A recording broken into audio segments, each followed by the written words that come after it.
अच्छी सहूलत है जो खुसूसियत के साथ मजहबी इदारों को दी गई है, और इसी सहूलत से इस्तेफादा करते हुए मंदिरों में और दरगाहों में बगैर अतिया दहीकदान की तफसीलात को हासिल किए बहुत सा फंड वसूल किया जाता है, और वो मुकम्मल तौर पर कानूनी दायरे में। इसी सहूलत से मदारिस के जिम्मेदार भी इस्तेफादा कर सकते हैं। इसके लिए आपको रजिस्ट्रेशन के मौके पर अपने अज़ाइम और मकासिद में अपने मजहबी उमूर को शामिल करना होगा। ये बहुत अहम चीज़ है, और रजिस्ट्रेशन के मौके पर इस बात का ख्याल न रखने की वजह से हम हत्या दहीकदान को लेकर के बहुत सी दुश्वारियों और मुश्किलात का सामना करते हैं, और फिर परेशान रहते हैं कि हमें 2000 की रसीद बनानी चाहिए, कैसी रसीद बनानी चाहिए। अगर हम रिलीजियस ट्रस्ट वाला रास्ता इख्तियार करेंगे और हम इस बात को लिखेंगे कि हमारे हत्या दहीकदान की तफसीलात हमारे पास नहीं है, हमारे पास डब्बा रखा हुआ है, और डब्बे में मुख्तलिफ किस्म के लोग अपने हथियार डालते हैं और हम उन हथियार के जरिए अपने इदारे को चला रहे हैं। तो मेरे हाथ ये बहुत अहम चीज़ है, इस सिलसिले में आप जो है इस्तेमाल कर सकते हैं। दूसरी बात यह है कि उम्र ये समझा जाता है कि अगर हमने ट्रस्ट या सोसाइटी का रजिस्ट्रेशन करवा लिया तो काम खत्म हो गया, अब इसके बाद हमें और किसी रजिस्ट्रेशन की जरूरत नहीं है। हालांकि ट्रस्ट या सोसाइटी के रजिस्ट्रेशन की वजह से आप काम करने के मुजाहिर हैं, काम कर सकते हैं, आपका काम करना गैर कानूनी नहीं होगा।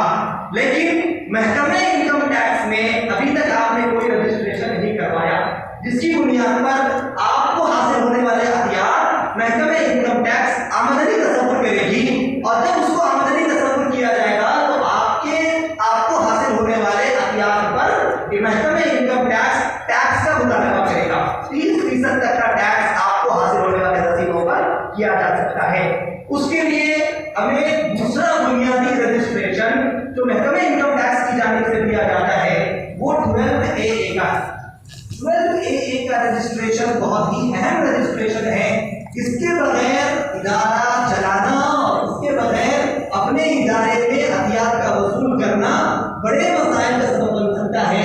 अगर 2.5 लाख रुपये से ज्यादा आपके हथियार होंगे सालाना, और जो है आप उन पर अगर टैक्स अदा नहीं करेंगे तो महकमे इनकम टैक्स की तरफ से आपको नोटिस आ सकती है। वक्त चूंकि बहुत कम है, इसलिए मैं बहुत ही मुख्तसर तौर पर इसको आगे बढ़ाने की कोशिश कर रहा हूँ। सिर्फ पैगाम ये है कि आप इन रजिस्ट्रेशनों को अहमियत के साथ अपने इदारे में मुकम्मल करने की कोशिश करें, और जो हजरात इस सिलसिले में वाकिफ हैं उनसे जरूर इस सिलसिले की रहनुमाई हासिल करें। तो 12AA का रजिस्ट्रेशन हासिल होने के बाद आपको हासिल होने वाले हथियार पर टैक्स माफ होगा। उसके अलावा बहुत से और रजिस्ट्रेशन हैं, जैसे ATG का रजिस्ट्रेशन जिसे कहा जाता है, जिसकी बुनियाद पर आपके हत्या दहीकदान को भी टैक्स में छूट मिलेगी और सहूलत मिलेगी। ये वाला रजिस्ट्रेशन रिलीजियस ट्रस्ट को नहीं मिलता, ये सिर्फ चैरिटेबल ट्रस्ट को मिलता है। 12A वाला रजिस्ट्रेशन दोनों के लिए है, चैरिटेबल ट्रस्ट और रिलीजियस ट्रस्ट। तो इन रजिस्ट्रेशनों से इस्तेफादा करना हमारे लिए बहुत अहम है। इसके बाद वाला एक रजिस्ट्रेशन होता है कि हम ये जो जनरल ट्रस्ट और सोसाइटी के तहत में काम करते हैं, इसके तहत में काम करने से हम जो हथियार वसूल करेंगे वो सिर्फ और सिर्फ हमारे मुल्की हथियार, ऐसे लोगों के पैसे हम वसूल कर सकते हैं जो हमारे इस मुल्क के शहरी हैं। गैर मुल्की हज़रात के हथियार आप अपने ट्रस्ट में बिल्कुल भी वसूल नहीं कर सकते। इसके लिए आपको एक मिनिस्ट्री ऑफ होम अफेयर्स यानी वज़ारत दाखिला मरकजी हुकूमत से आपको एक रजिस्ट्रेशन हासिल करना होगा, जिसका नाम FCRA है। FCRA के रजिस्ट्रेशन के बगैर आप अपने इदारे के लिए किसी भी गैर मुल्की से कोई हथियार वसूल नहीं कर सकते।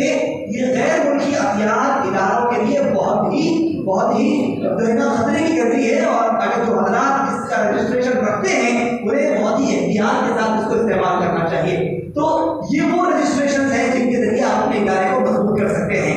इनके अलावा अगर आपके पास अमला 20 से ज्यादा का है और जो है ना, तो आपको PF और ESI का रजिस्ट्रेशन करवाना भी जरूरी होता है। जब हम इदारा चलाने होते हैं तो इदारे के चलाने में हमें एक तरफ तो महकमे इनकम टैक्स का ख्याल रखना होता है, उसके जो रजिस्ट्रेशन है वो हासिल करने होते हैं।